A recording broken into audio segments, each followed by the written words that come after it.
Hailing from the great cold state of Alaska, I am the Frozen Gamer, and here's part 2 of the 10 reasons why I'm not worried about Switch and its rumored specs.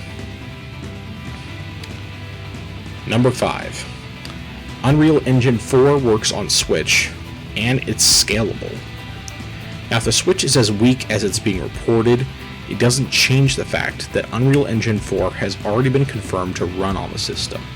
Since the engine is scalable, even somewhat watered-down versions of games in that engine can still work on the Switch. Games like Kingdom Hearts 3, the Final Fantasy VII Remake, and even Shenmue 3, which is in development as well, along with a lot of other games, use Unreal Engine 4. And Square Enix and Sega have both been confirmed as on board to make games for the Switch. So any of those 3 games, along with many others of course, could in fact come to the system. Number 4. More third parties are on board than with the Wii U. Now if you compare the two, it's actually really laughable how few the Wii U had to brag about. As you'll see this image on screen here, there was only a total of 21 third parties that were on board with the Wii U. At the time it seemed fairly impressive, at least to me. But now we're looking at the Switch's sampling of third parties. 52. That's just a sampling, and that's more than double what the Wii U had when it first showed off their list of all the third parties that were supporting them. That's a really big deal. And knowing that that's just a sampling, that's not the entirety, I'm assuming that that's all the biggest names that they're showing off, but the fact of the matter is that's still a massive difference in the number of third parties that are on board with the Switch. Some especially notable studios are Bethesda, which Todd Howard had very positive things to say about Switch, and all but confirmed that Skyrim Special Edition will be on the system. And, I don't care what other people are saying. I know that even though it hasn't been officially confirmed, it's still coming. It's going to be there, and I can pretty much guarantee you it's going to be day one. I don't have any inside sources, but, come on. The other thing is that then we also have Laura Dale from Let's Play Video Games, who's reported that From Software has Dark Souls 3 running at a performance level they're happy with, and are considering porting all 3 Dark Souls games to the Switch with all DLC included. I know that there are some people out there who are hardcore Dark Souls players. People who will play those games over and over and over. They love the challenge. They love so much about the game. Personally, Dark Souls doesn't appeal to me. I tried playing Demon's Souls, and I played for maybe an hour and just decided that it wasn't for me. And it wasn't even necessarily the difficulty, it was just the atmosphere. But, to each their own, and that could still be a really big deal. Being able to take that with you wherever you go, that would be a big thing, especially for people who really love to grind in those games. Now, of course, there's also overwhelmingly positive comments from a bunch of other developers, especially Yves Guillemot of Ubisoft. And it's been rumored that there's a Mario Cross Raving Rabbids RPG coming to the Switch. And also a rumor that Beyond Good and Evil is getting basically a reboot of sorts, and that is going to be exclusive to the Switch. So, whether or not all that's true doesn't really make a whole lot of a difference. The fact of the matter is that the third-party support is still far and beyond what it was for the Wii U, just from what we've heard so far. And although only time will tell whether or not that actually all holds true, it's still a heck of a lot more promising than it was with the Wii U. Number 3. The Switch is still more powerful than the Wii U. Now, the Wii U has some truly beautiful and amazing looking games, even with its hardware being significantly less powerful than the PS4 and Xbox One. But even if the leaked specs, which are still less powerful than the PS4 and Xbox One, are true for the final product with the Switch, it is still more powerful than the Wii U.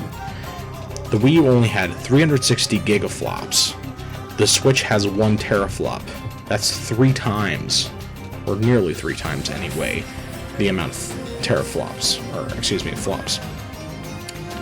We know that it can run Splatoon, we know it can run Mario Kart 8, and that new Mario game that they showed off in the trailer. But we also saw it running Zelda Breath of the Wild on Jimmy Fallon, and it was not only running beautifully, but at a better frame rate than the Wii U, even with multiple explosions going off on screen. That alone, especially considering the massive size and scope of Breath of the Wild, is very encouraging, and tells us that even if this thing is only a little bit more powerful than the Wii U, it's still more powerful, and that is a very, very good thing. Number 2, the Switch is portable. I love my PS4, and I love my powerful PC, but the one thing neither of them are is portable. Not at all. Even having to lug my PS4 with me in places and trying to do remote play, it worked to a degree, but it wasn't good enough to where it's something that could ever come close to what the Switch is promising. Yeah, Vita can use remote play, but with only maybe a few exceptions, like the infamous Second Son and First Light, and maybe a couple of other ones, remote play just really isn't worth doing, even with a solid internet connection. And mostly because you're just missing buttons.